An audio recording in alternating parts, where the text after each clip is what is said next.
Hello my dear students, so we have completed chapter number 1। आज जो हम लोग स्टार्ट करने वाले हैं वो आपका chapter number 2, that is your electric potential and capacitance. Will start chapter number 2, that is your electric potential and capacitance. So before going into details in this chapter, what we have learned in chapter number 1? क्या पढ़े हैं chapter number 1 में? What we have studied? We have studied charges. What type of charge? Electric charge. Next, these electric charges, what they do? They produce electric field. This electric field, if you put a charge inside this electric field, what happens? It experiences an electric force. ये इस electric force को हम लोग बोलते हैं electrostatic force. जिस electrostatic force को हम लोग कैसे निकालते थे? थ्रू कूलॉम्स लॉ से हम लोग क्या निकालते थे? इलेक्ट्रोस्टैटिक फोर्स निकालते थे। इलेक्ट्रिक फील्ड को हम लोग इंटेंसिटी भी बोलते हैं।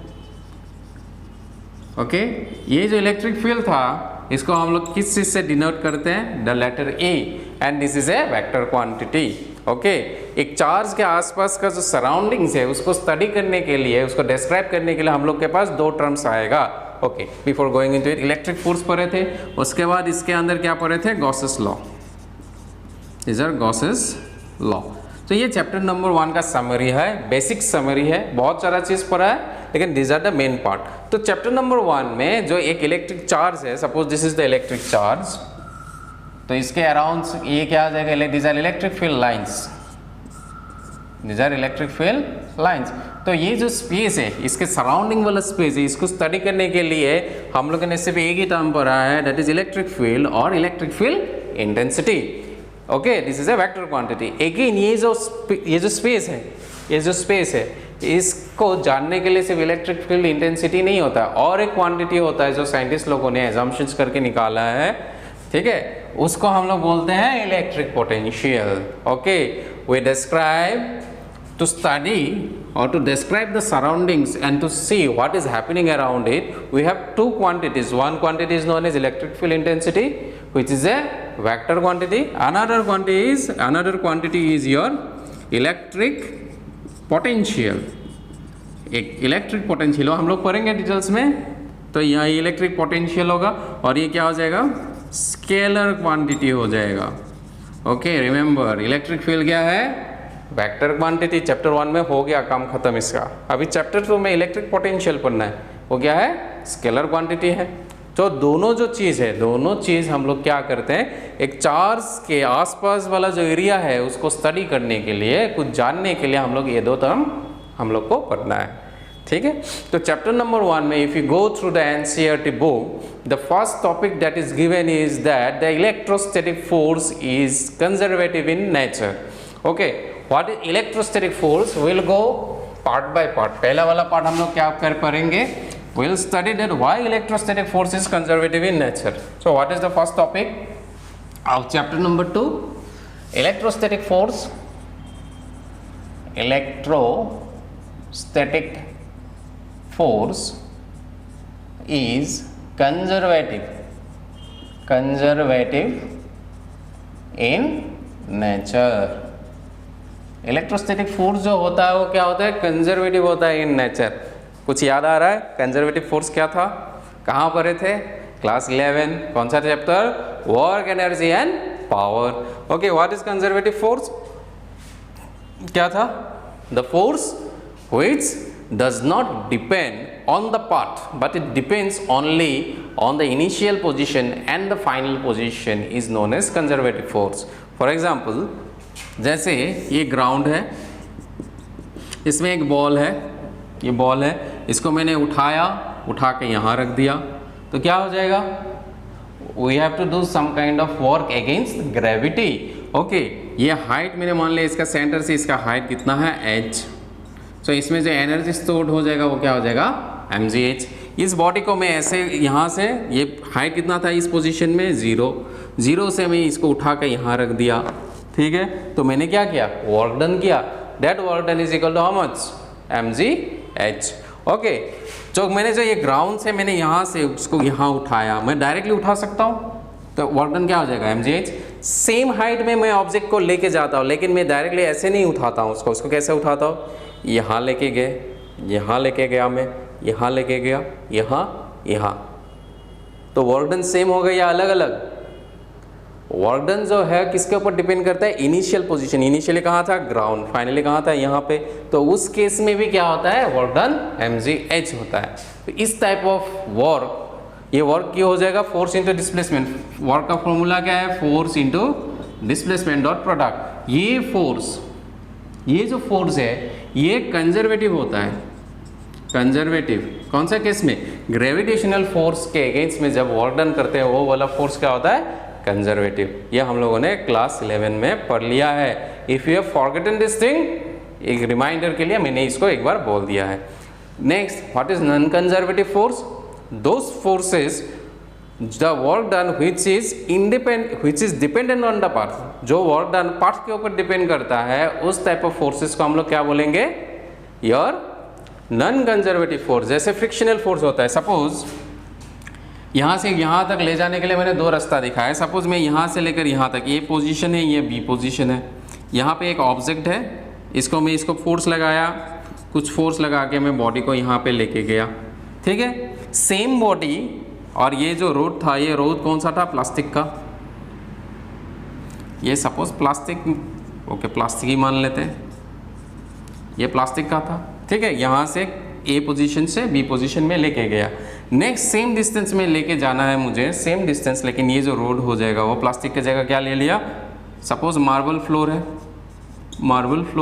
मार्बल के ऊपर लेके गया, तो वर्क डन सेम होगा, नहीं होगा। क्यों, पहला वाला केस जो प्लास्टिक था उसमें क्या लगेगा, फ्रिक्शन ज़्यादा लगेगा। मार्बल वाला क्या है, स्लिपरी है, तो क्या लगेगा, फ्रिक्शनल फोर्स कम लगेगा। तो वर्क डन जो होगा वो किसके ऊपर डिपेंड करेगा, even though it is moving the same distance A से बी तक सेम डिस्टेंस था, सेम ऑब्जेक्ट था, लेकिन फोर्स अलग अलग होगा।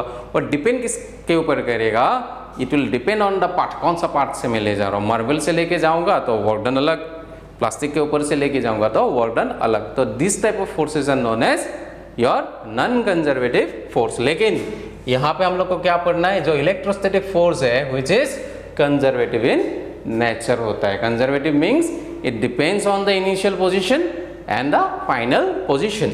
नाउ लेट अस सी, इसका प्रूफ देखते हैं। This is not there in your NCERT book, but questions इससे आता है। कंजर्वेटिव फोर्स है, इससे क्वेश्चंस आता है, इसलिए मैं करके आप लोग को दिखाता हूँ क्यों कंजर्वेटिव होता है। Now let us say this is a charge, this is a positive charge, तो इससे क्या निकलेगा, इससे इलेक्ट्रिक फील्ड लाइंस निकलेगा। We know already all this things we have studied in chapter 1।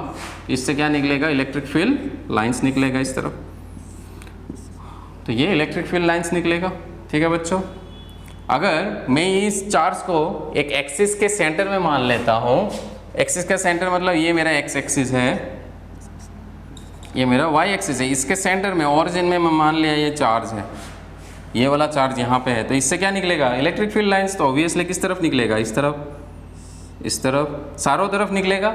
लेकिन हम लोग डिराइवेशन करेंगे तो ओनली एक्स वाई एक्सिस वाला ले लेते हैं, ठीक है। तो इसी चीज़ को जो ई है मैं किस में रिप्रेजेंट करूँगा, I will represent it in your X Y axis. इसको एक्स वाई एक्स वाला एक्सिस में मैं रिप्रेजेंट कर रहा हूँ। तो ये वाला चार्ज कुछ नहीं किया है, इसी को उठा के मैं यहाँ रख दिया हूँ, तो इलेक्ट्रिक फील्ड लाइन्स इस तरफ बाहर की तरफ निकलेगा। तो यहाँ से हम लोग वर्क डन निकालेंगे, ठीक है। इसको फिर से ड्रॉ कर लेते हैं और हम लोग देखते हैं क्यों कंजर्वेटिव होता है। एंड रिमेंबर, कंजर्वेटिव का मतलब क्या होता है, वर्क या force is independent of part, that is force is independent of part, part के ऊपर डिपेंड नहीं कर ले, इसलिए इंडिपेंडेंट, ओके। या work done is independent, work done में ही क्या होता है, फोर्स होता है, इसलिए हम लोग क्या बोलते हैं, force is independent of the part. Now let us consider this is my X axis, this is my Y axis, and I have put a charge, positive charge over this origin. Okay, this is the origin of the graph and I am putting a positive charge at the center of the graph or at the origin of the graph. Now what will happen? Electric field lines will come out from the charge. Okay, this is the electric field lines, this is coming out, so this is E. Now suppose I have a positive charge at this position or test charge. This is suppose this is the test charge which is having a value of +1. So I have already told you in chapter number 1 what is test charge. We take a test charge to do such an experiment. Suppose मैं एक charge को लेके आ रहा हूँ, यहाँ पे एक already एक चार्ज है, ये जो चार्ज आ रहा है अगर इसका वैल्यू ज़्यादा होगा तो इसको क्या करेगा, इसके पोजीशन से क्या करेगा, डिस्टर्ब करेगा, ये इधर चला जाएगा इधर चला जाएगा। तो ये जो मैं टेस्टिंग के लिए मैं जानना है इसके ये जो चार्ज है इसके आसपास क्या हो रहा है वो जानना है। तो मैं बाहर से जो चार्ज लाऊंगा उसका वैल्यू क्या होना चाहिए, बहुत ही कम होना चाहिए। कम होगा तभी तो रिपल्शन नहीं होगा, तो अपने जगह में रहेगा। तो इसलिए जो टेस्ट चार्ज होता है, जो बाहर से लाने वाला चार्ज होता है, उसका वैल्यू बहुत ही कम होता है। और let us say this test charge is having a value of +1, okay, इसलिए 1 होता है। सपोज ये पोजीशन ए है और ये चार्ज को मुझे इस पोजीशन में लेके जाना है। तो मैं लेके जाने के लिए मेरे पास क्या है, सपोज दो रास्ता मान लेते। पहले यहाँ से मैं ए से इस पोजीशन तक लेके जाता हूँ, फिर यहाँ से मैं इसको यहाँ तक लेके जाता हूँ। Suppose this is A, this is B position and this is position C. Similarly मैं इसको सी के डायरेक्शन में कैसे जा सकता हूँ, यहाँ से यहाँ तक जा सकता हूँ और यहाँ से फिर मैं कहाँ तक जा सकता हूँ, यहाँ तक जा सकता हूँ। पहले यहाँ से गया इस पोजीशन, सपोज डी पोजीशन में गए, डी से कहाँ गया मैं सी। तो मुझे ए से सी तक जाना है, मेरा रास्ता क्या है, ए बी सी से भी मैं जा सकता हूँ, साथ में ए डी सी डिस्टेंस में भी मैं जा सकता हूँ।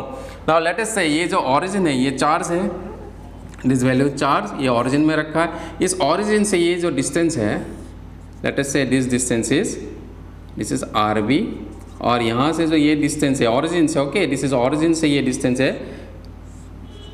This is your r C. ये डिस्टेंस ओरिजिन से यहाँ से लेकर यहाँ तक कितना है आर बी, और ओरिजिन से लेकर सी तक कितना है डिस्टेंस आर सी। सिमिलरली ये ओरिजिन से ए तक का डिस्टेंस कितना आ जाएगा, दिस इज आर ए, और ये ओरिजिन से डी का डिस्टेंस कितना आ जाएगा, let us say this distance is r D. From the diagram you can see what, ये जो डिस्टेंस है ओ से लेकर B is equal to O से लेकर A, that means r B is equal to what, r A. From the diagram what we can say r A is equal to r B. Similarly r जो C है ये are C, ये R C किसके बराबर है, यहाँ से लेकर यहाँ का जो डिस्टेंस है वो यहाँ से लेकर सेंटर से ये डिस्टेंस देखो बच्चों, इस पोजीशन से इस पोजीशन का डिस्टेंस और यहाँ से यहाँ का डिस्टेंस क्या है, सेम है। So what we can write, this is r C is equal to r D. Diagram से ये क्लियर हो गया है आई थिंक, ओके। नेक्स्ट हम लोगों ने पढ़ा था इलेक्ट्रिक फील्ड का फॉर्मूला क्या होता है, electric field is equal to F divided by q होता है, एफ डिवाइडेड बाय क्यू। यहाँ पे तेज चार्ज लगाते हैं क्यू नॉट, क्योंकि तेज चार्ज कितना है, क्यू नॉट है, जिसका वैल्यू क्या है 1 है। तो जो इलेक्ट्रिक फील्ड है वो किसके बराबर हो जाएगा, एफ डिवाइडेड बाय +1 मतलब 1।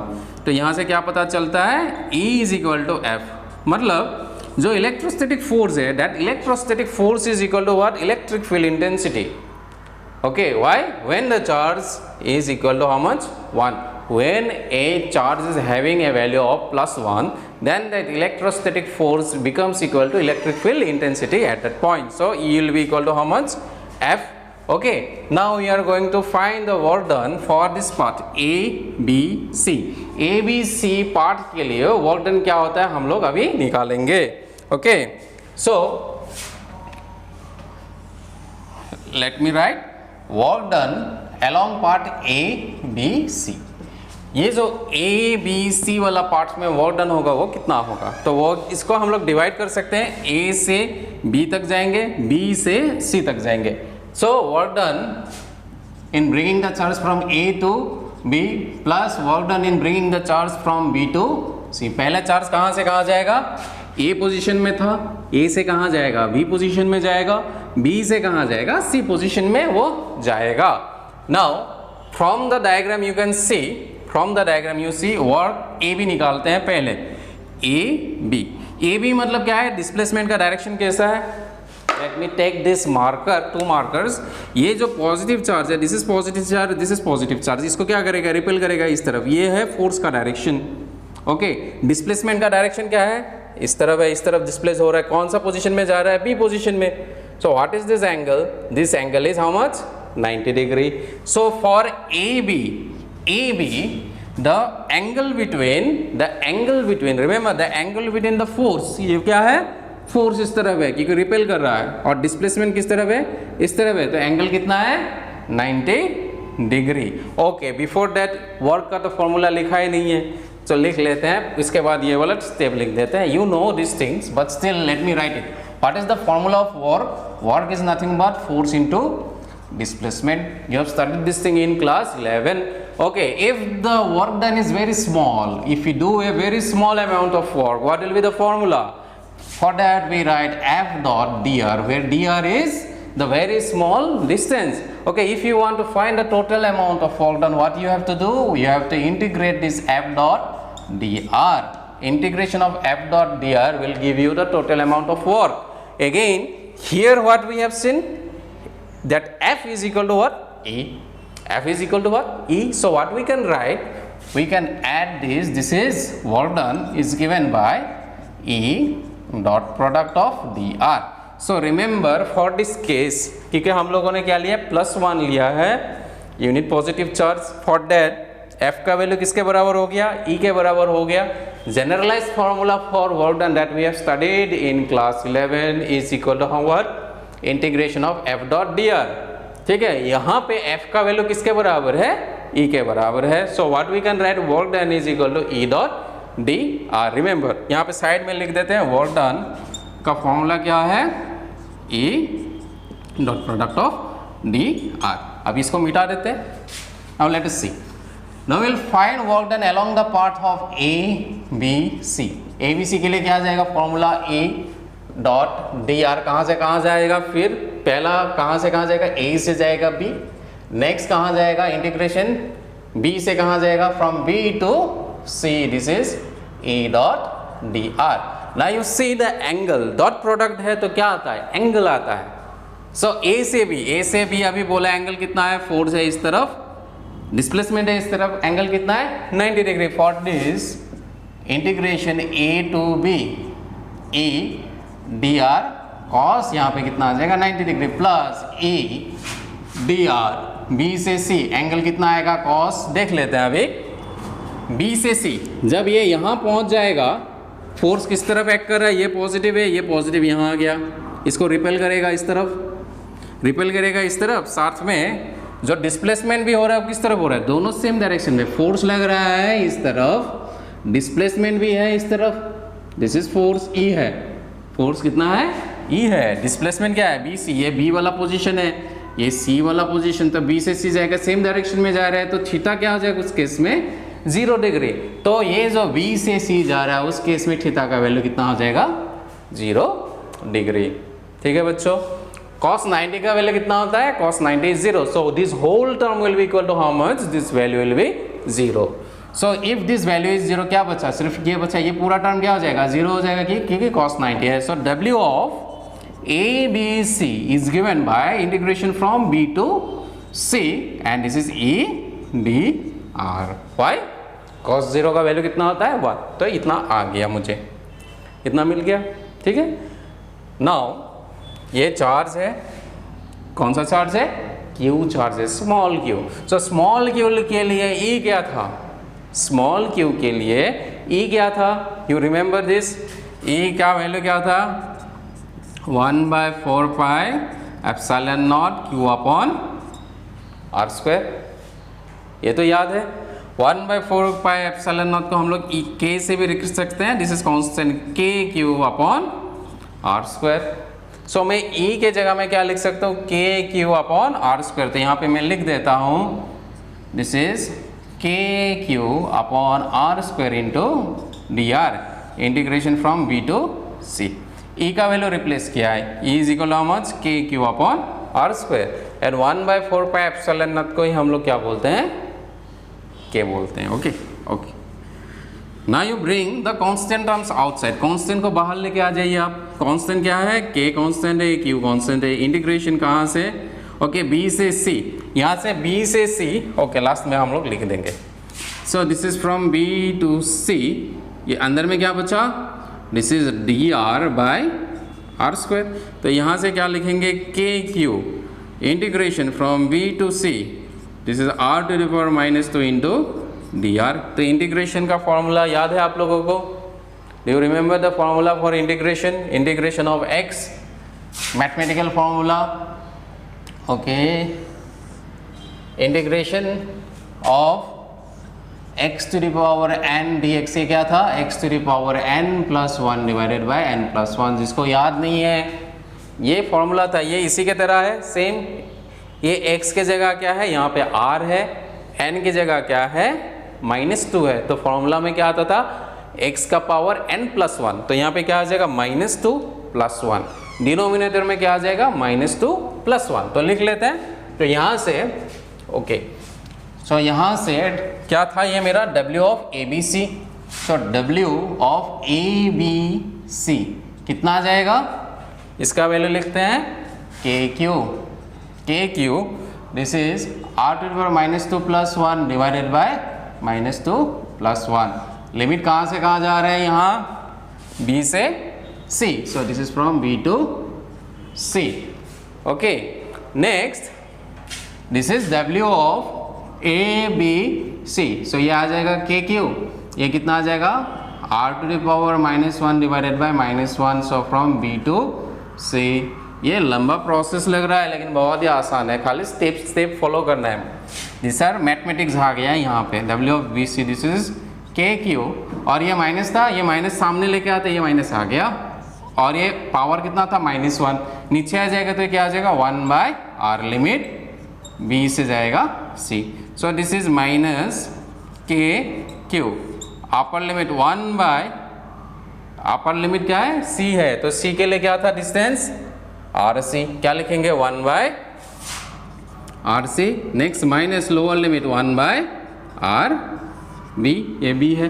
तो यहाँ पे W ऑफ ABC कितना आ जाएगा, W ऑफ ABC, ये माइनस अंदर कर देते हैं। So this becomes KQ, minus into minus plus, so this is 1/RB plus 1/, okay, this becomes -1/RC। सो मुझे ये वर्क डन का वैल्यू मिला कितना, अलोंग पार्ट ABC। अगर चार्ज ABC में जाता है ऐसा, तो वर्क डन का वैल्यू कितना होता है, W of ABC KQ 1/RB minus 1/RC। तो ये मैं साइड में लिख के रख देता हूँ। तो मुझे कितना मिला वर्क डन का value in the part ABC, कितना मिला मुझे, KQ, this is 1/RB minus 1/RC। Okay, ये पहला वाला पार्ट ABC। नेक्स्ट हम लोग कौन सा पार्ट यूज करेंगे, ADC वाला पार्ट हम लोग यूज करके वर्क डन निकालेंगे। तो इसको हम लोग इरेज कर देते हैं। सेम है, सेम, अभी पार्ट खाली चेंज हो गया। Will find work done, okay, will find work done along the path ADC। So ADC can be divided into work along AD plus work along D से C। So A से D जाएंगे, D से C जाएंगे। A से D का force लग रहा है इस तरफ, डिस्प्लेसमेंट भी हो रहा है इस तरफ, तो एंगल कितना हो जाएगा, 0 डिग्री। देखो आप लोग देखो यहाँ पे कि ये फोर्स लग रहा है इस तरफ और चार्ज जाएगा इस तरफ, तो दोनों क्या है, वेक्टर इस तरफ है, तो थीटा कितना हो जाएगा, 0 डिग्री। कहाँ से, फ्रॉम A से D, from D to C, D से C तक डिस्प्लेसमेंट का डायरेक्शन क्या है, इस तरफ, फोर्स लग रहा है इस तरफ, एंगल कितना हो जाएगा, 90 डिग्री। cos 90 0 होता है, मतलब ये वाला वर्क कितना हो गया, ये 0। इसको नहीं लिखेंगे, अभी फर्स्ट टाइम दिखा दिया है, अभी नहीं लिखेंगे। एंगल कितना है, ये डिस्प्लेसमेंट है, ये सॉरी ये फोर्स है, ये डिस्प्लेसमेंट है, दोनों के बीच में एंगल कितना है, 90 डिग्री। सो ये वाला वर्क D से C कितना आ जाएगा, D से C आ जाएगा योर 0। तो हम लोग A से कहाँ जाएंगे, अभी A से D तक जाना है। तो W ऑफ ADC कितना आ जाएगा, integration of E dot DR, work का फॉर्मूला होता है, कहाँ से जाना है, A से तो D तक जाना है। So integration from A to D E DR cos 0 degree है, सेम अभी बोला था, A से D एंगल सेम है। अगेन E का वैल्यू पुट कर देते हैं, that is KQ by R square into d r integration from A to D, bring it outside, k q आ गया बाहर, सो ये बन जाएगा r to the power minus 2 into d r, so this is k q r to the power minus 2 plus 1 divided by minus 2 plus 1। तो यहाँ से क्या बनेगा फिर से, W of ADC is equal to, this is KQ whole thing into r to the power minus 1 divided by minus 1 from, okay, limit A से D, this is A से D, कहाँ से A से कहाँ जा रहे हैं, D,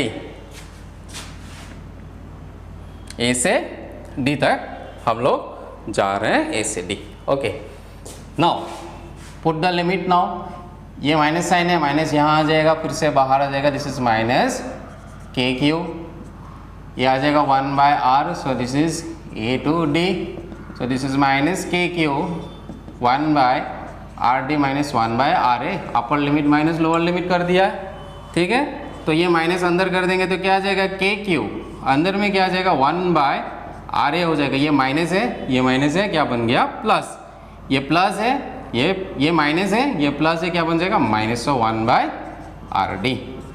so W of A D C, now you see the values, W of कहाँ गया, W of A B C कितना आया था, k q 1 by r B minus 1 by r C, और कौन सा पार्ट से, ए बी सी वाला पार्ट से अगर जाते हैं तो वर्क डन इतना होता है, अगर ए डी सी वाला पार्ट से जाते हैं तो वर्क डन इतना होता है। तो वर्क डन दोनों का सेम या अलग है, सेम है, यू कैन सी, हम लोगों ने लिख के रखा था आर ए किसके बराबर है, आर बी, तो ये बी है, यहाँ पे क्या है, ये दोनों क्या है बराबर है। सिमिलरली ये क्या है, आर सी किसके बराबर है, आर डी, तो ये आर डी है और यहाँ पे क्या है, आर सी है, मतलब दोनों वर्क डन जो होगा वो क्या होगा, सेम होगा।